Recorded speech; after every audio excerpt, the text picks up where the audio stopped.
এখানেই যে কুর্তিটা নিয়েছি ফ্যাব্রিকটা সেটা হচ্ছে 148 সেন্টিমিটার, মানে 1.5 মিটার এরকম। এই দিয়ে আমরা একটা ভীষণ সুন্দর কুর্তি, তার সাথে সুন্দর স্টেপ ডিজাইন দেখাবো। এখানে আমি ফ্রন্ট নেকটা দেখিয়েছি, ভীষণ সুন্দর কোট কলারের সাথে এটা তৈরি করব। নমস্কার বন্ধুরা, আমি Sanchita's essence stitching tutorial YouTube চ্যানেলে আপনাদের সবাইকে স্বাগত। কুর্তিটা এই লেন্থটা রয়েছে 43 ইঞ্চ, এই যে লেন্থ ওয়েটটা রয়েছে 43 ইঞ্চ, আর এটা তো আমি বললামই এতটা কম রয়েছে, 1.5 মিটার এরকম। তো আমি এখানে এই উইথ ওয়াইজ 4 ফোল্ড করে নিয়েছি, আর এটা ফোল্ড করেছি 13 ইঞ্চি পর্যন্ত। কুর্তিটার লেন্থ হচ্ছে 28 ইঞ্চি, আমি 29 ইঞ্চি এক্সট্রা নিয়েছি, মানে 1 ইঞ্চি এক্সট্রা নিয়েছি, ফোল্ডিংয়ের জন্য লাগবে। এবার আমি ওই স্লিভের জন্য ফ্যাব্রিকটা কাট করলাম, ভীষণ সুন্দর একটা ফুল স্লিভ তৈরি হবে, উইন্টার আসছে। তো এখানে দেখুন আমি 8 ইঞ্চি শোল্ডার, 1/2 ইঞ্চি ড্রপ দেব, দিয়ে 8 ইঞ্চি আমাদের আর্ম রাউন্ডের জন্য মার্ক করলাম। এবার এই যে দাগটা, এখানে একটা দুটো পয়েন্টকে জুড়ে একটা স্ট্রেট দাগ টেনে নেব এইরকমভাবে। এবার আমি এই নিচ থেকে নিচ্ছি আমার চেস্টের 4 ভাগের 1 ভাগ, 11 ইঞ্চি, তার সাথে 2 ইঞ্চি লুজিং নিয়ে এটা 13 ইঞ্চি ফোল্ড করা আছে। এবার এখানে দেখুন একটু আমি টেনে দিলাম যাতে আপনি ভালোভাবে বুঝতে বা দেখতে পারেন। এই 11 ইঞ্চি আমার ফিটিংসের মার্কিংটা, আর এটার সাথেও কিন্তু 1.5 ইঞ্চি লুজিং রয়েছে। এখানে দেখুন আমি 1.5 ইঞ্চিতে মার্ক করলাম, 4 ইঞ্চিতে মার্ক করলাম, আর এই মিডল পয়েন্ট হচ্ছে 1.5 ইঞ্চি। তিনটে পয়েন্টকে জুড়ে আমি এখানে আর্ম রাউন্ডটা ড্র করলাম। 0.75 ইঞ্চ ফ্রন্ট ডেপথের জন্য মার্ক করছি, এবং এইভাবে এখানটা মার্ক রাউন্ড করে নিলাম। এবার এই যেখানে আর্ম রাউন্ডের জন্য মার্ক করেছি তার 2 ইঞ্চি নিচে ফুল বাস থাকবে, একই মাপ থাকবে, আর 15 ইঞ্চ আমার ওয়েস্ট লেন্থ, আর 22 ইঞ্চে রয়েছে আমার এখানে হিপ লেন্থটা। তো এখানে আমি আমার হিপ অনুযায়ী, আমার চেস্ট অনুযায়ী এখানে 4 ফোল্ড করেছি, আপনাকেও তাই কিন্তু করতে হবে। হিপে ওয়েস্টে 4 ভাগের 1 ভাগ, 9.5 ইঞ্চি, তার সাথে 2 ইঞ্চি লুজিং দিয়ে আমি এখানে স্ল্যান্ট ওয়েতে এই দাগটাকে জুড়ে দিলাম। হিপের এখানেও আমার এখানে দেখুন আমি এখানে হিপের 4 ভাগের 1 ভাগ, 11 ইঞ্চি, 11 ইঞ্চ, তার সাথে আমি এখানে 1.5 ইঞ্চি লুজিং নিচ্ছি, 12.5 ইঞ্চিতে মার্ক করলাম। তারপর এখানটাতেও এই ওয়েস্ট রাউন্ডের যে পয়েন্টটা, সেই পয়েন্টের সাথে স্ল্যান্ট ওয়েতে মিলিয়ে দেবো। আমার দাগ দেওয়া একদম কমপ্লিট, আর নিচে এখানে মোটামুটি 7 ইঞ্চি থেকে 8 ইঞ্চ 7 ইঞ্চি মতন আমাদের একটা স্লিট তৈরি হবে। একদম শর্ট একটা কুর্তি, যেটাকে আপনি অ্যাজ এ যে লং ব্লাউজ সেই হিসাবেও কিন্তু ক্যারি করতে পারেন। 3 ইঞ্চি 3.25 ইঞ্চ নিচ্ছি আমি নেকের যে ওয়েটটা, আর তারপর এটা শোল্ডার স্লোপের সাথে স্ল্যান্ট ওয়েতে জুড়ে দেবো। সমস্ত কিছু আমার এই দাগ অনুযায়ী কাট করা হয়ে গেছে। ফ্রন্টের ডেপটাও আমি এখানে কাট করে নেব, তার আগে আমরা এই পোর্শনটা বাদ দিয়ে নিলাম, নিয়ে এখানটা কাট করে নেব। স্লিভ কি করে তৈরি করছি আমি পরের ভিডিওতে আপনার সাথে শেয়ার করে দিচ্ছি। আমি এখানে একটা স্কোয়ার এখানে ফ্যাব্রিক নিয়েছি, আর সেটাকে ক্যানভাসের সাথে আটকে নিয়েছি। আমি ফ্যাব্রিকটার মাপটা বলছি 9.25 ইঞ্চ, এটা চওড়া দিকটা, আর যেটা লেন্থটা রয়েছে 10.25 ইঞ্চ। আপনি এই লেন্থটা আর একটু কমও নিতে পারেন বা একটু বেশিও নিতে পারেন। বেশি কেন নেবেন আর কম কেন নেবেন সবই বলে দেব। এখানে ফোল্ড করে নিলাম, ফোল্ড করে নিয়ে প্রথমে মার্ক করব নেকের যে ওয়েটটা, সেটা 3.25 ইঞ্চে মার্ক করলাম। 1 ইঞ্চি আমরা এখানে এই লেন্থটা নেব। দেখুন এখানে 1 ইঞ্চি না, সরি, হ্যাঁ 1 ইঞ্চি নিতে পারেন, আপনি 1.5 ইঞ্চিও নিতে পারেন। আমি এখানে 0.75 ইঞ্চ নিচ্ছি। 0.75 ইঞ্চ নিয়ে এখানে এই পয়েন্টের সাথে এই পয়েন্টটা মিলিয়ে দেবো, মিডিল পয়েন্টের সাথে এটা মিলিয়ে দেব। এবার আমরা এখানটাতে দেখুন একদম 3টে পয়েন্ট, দেখুন 1টা 2টো 3টে, এই 3টে যে দাঁড়ি 3টে পয়েন্ট, এই 3টে পয়েন্টে আমি এখানে মার্ক করলাম। এবার নেকের যে লেন্থটা সেটা মার্ক করব, একটু বেশি নেবেন যা আপনি পরেন তার থেকে।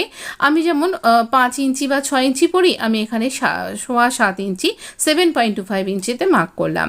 এবার এটা এরকম স্ল্যান্ট ওয়েতে মিলিয়ে দেব, দেখুন এইরকমভাবে একদম তিরছাভাবে মিলবে কিন্তু, হ্যাঁ।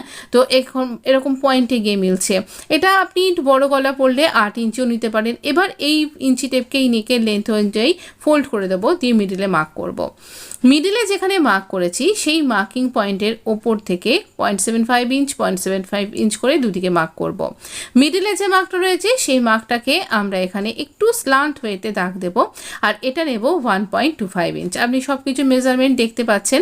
তো এইরকমভাবে 1.25 ইঞ্চিতে মার্ক করে এইরকমভাবে একটা ট্রায়াঙ্গেল শেপ তৈরি করব। দেখুন এদিকে একটা আর এদিকে একটা ট্রায়াঙ্গেল শেপ তৈরি হলো এরকম কোণ করে। এবার আমরা এই মার্কটা একটু ডার্ক করে নেব, এই পুরো মার্কটা আমি ডার্ক করে নেব। যদিও এইরকমভাবে করাটা ঠিকঠাক হয় না বিশেষ একটা, তবুও একটা আন্দাজ পাওয়া যাবে। আপনি চক দিয়ে করতে পারেন, আমি পেন্সিল দিয়ে করছি। তো এবার এখানে এটাকে ফোল্ড করে দেবো মিডল বরাবর, আর এখানটা একটু ট্যাপ ট্যাপ করলে কিছুটা হালকাভাবে চলে আসবে ছাপটা। কিন্তু বেটার মনে হয় এইরকম মাপ করবার। দেখুন হালকাভাবে এসছে। সব থেকে ভালো আপনি আরেকবার এই একই মেজারমেন্ট এইরকমভাবে এই দিকটাতেও ড্র করে নিন।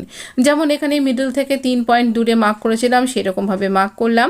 এইরকমভাবে এই অংশটাকে স্ল্যান্ট ওয়েতে এরকম পয়েন্ট থাকছে একটা, এইরকম শার্প একটা পয়েন্ট তৈরি হবে, ভি পয়েন্ট, এরকমভাবে জুড়ে দেব।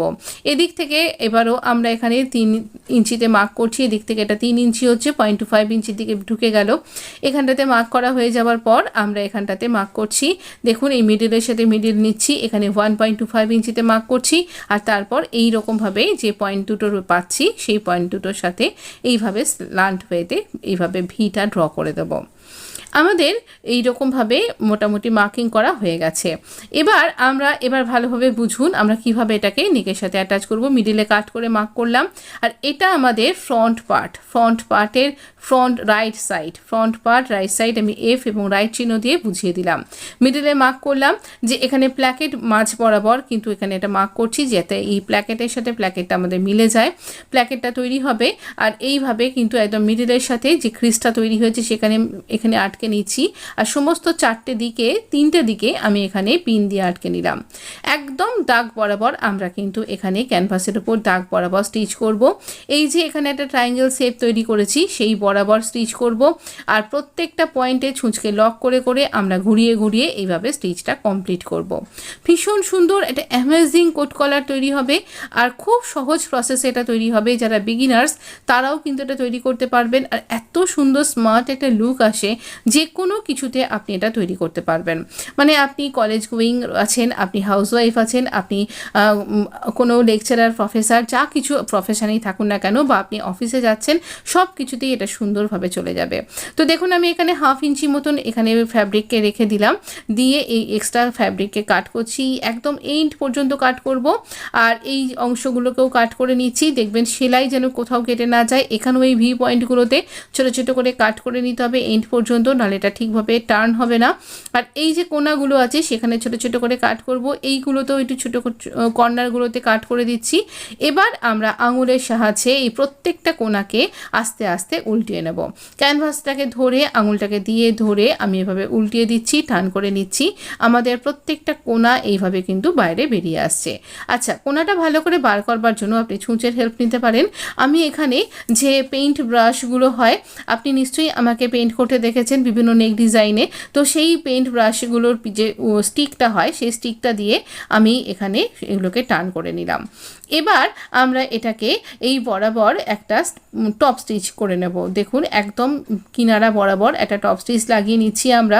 এত অ্যামেজিং এটা দেখতে লাগবে কি বলবো। তো এই ভি পোর্শনগুলোতেও কিন্তু ঠিক একই রকমভাবে আপনি স্টিচ করবেন। আমরা এখানে এই যে ফ্যাব্রিকটা নিয়েছি, এটা খুব লাকি আমি যে ফ্যাব্রিকটার কোনো এদিক ওদিক ব্যাপার নেই, সব দিক থেকেই আমি এটা সোজা দিকে পেয়ে যাচ্ছি। আর এখানে যখন স্টিচ করব আমরা কি করব, একটু খেয়াল করে করব। আর এই প্রিন্টেড ফ্যাব্রিকটাকে ভেতর থেকে টানলেই আপনি কিন্তু এই ফ্যাব্রিকটা একদম সমান এন্ডটা পেয়ে যাবেন। একটু আয়রন করে নিতে পারলে সব থেকে ভালো হয়। যদি আপনি বিগিনার্স হন অবশ্যই আয়রন করে নেবেন, নিয়ে স্টিচটা করবেন, আপনার পক্ষে খুব সুবিধা হবে। আমাদের এই রকমভাবে প্রত্যেকটা পয়েন্টে আমরা কিন্তু ছুঁচকে লক করে করে এইভাবে কিন্তু টপ স্টিচটা কমপ্লিট করে নিচ্ছি। এই রকমভাবে আমাদের টপ স্টিচটা কমপ্লিট করা হয়ে গেল। এবার একটু টান করে দেখা যাক কীরকম দেখতে লাগে। দেখুন কি সুন্দর দেখতে লাগছে না? সুন্দরের আরও কিছুটা অংশ বাকি আছে। আমরা এই পয়েন্টগুলোতে একটুখানি লাগিয়ে নিলাম, পিন দিয়ে আটকে নিচ্ছি। আমি আসলে একটু লেস দিয়ে হাইলাইট করব। এই কোট কলারটা দেখতে খুব সুন্দর লাগে, আর এটা পরলে খুব তো স্মার্ট একটা লুক আসেই। এর আগে একরকম কোট কলার আমি তৈরি করেছিলাম, সেটা থেকেও এটা আরও বেশি সুন্দর দেখতে। তাই জন্য আমার মনে হলো ওখানে কোট কলারকে আমি ফ্যাব্রিক বাটন দিয়ে হাইলাইট করেছিলাম, আর এখানে আমি একটুখানি এইরকমভাবে একটু একদম সরু একদম লেস এরকমভাবে এটা দিয়ে হাইলাইট করছি। আপনি গোটা লেস দিয়েও হাইলাইট করতে পারেন যদি আপনি পার্টি ওয়্যার কিছু তৈরি করছেন। তো এখানে সেক্ষেত্রে ব্রোকেট ফ্যাব্রিক ইউজ করবেন, দেখতে অনবদ্য লাগবে। আপনি যদি কমেন্টে লেখেন সেই রকম ভিডিও আপনার সাথে শেয়ার করব। তবে হ্যাঁ, এখানেও কিন্তু ভিডিও বড় হয়ে, এখানে না দেখুন আমি কিনারাটা একটু 2 ইঞ্চি মতন বাড়িয়ে একটা প্ল্যাকেটের মতন তৈরি করে নিলাম লেসের সাহায্যে। তারপর ছুঁচকে লক করে দিচ্ছি, এখানটাতে স্টিচটাকে লক করে আবার এভাবে ঘুরিয়ে নিয়ে এই রকমভাবে আবার প্ল্যাকেটটাকে বন্ধ করে এইভাবে স্টিচ করব। তো এতে করে কি হবে, কলারটা খুব ভালোভাবে বসে যাবে আর দেখতে তো ভীষণ সুন্দর লাগবে। এখানে আমি এটা উডেন বাটন স্টিচ করে লাগিয়ে দেব। আর এখানেও আমি ভিডিও বড় হয়ে যাচ্ছে বলে ব্যাক নেকটা স্টিচ করে দেখাচ্ছি না, যদিও এর পরের ভিডিওতেই আপনি দেখতে পাবেন। আর ওই যে ভিডিওটা ছিল ওখানেও ব্যাক নেকটা দেখানো হয়নি, কিন্তু স্লিভটা দেখিয়ে দিয়েছি। আর সেই স্লিভ ডিজাইন আর নেক ডিজাইন অবশ্যই আমি আই বাটনে দিয়ে দেওয়ার চেষ্টা করব। তবে ওরও ব্যাক নেকটা আমি খুব তাড়াতাড়ি আপনার সাথে শেয়ার করে দেবো। আসলে ব্যাক নেকটা কীরকম করব সেটা ভাবতেই আমার অনেক দিন সময় লেগে গেছে, তারপর অন্যান্য প্রজেক্টের চিন্তা তো থাকেই থাকে। তো এই দেখুন আমাদের নেকটা একদম সুন্দর কমপ্লিট হয়ে গেছে। আর এটা না দেখতে ভীষণ সুন্দর হয়েছে, মানে বেশ খুব কম জিনিসই আমি তৈরি করার পর খুব বেশি আনন্দ পাই। তো এটা হলো তার মধ্যে একটা অন্যতম। এটা করে এত বেশি স্যাটিসফাইড লাগেছে কি বলবো। আপনি অবশ্যই এটা ট্রাই করবেন। ভিডিও ভালো লাগলে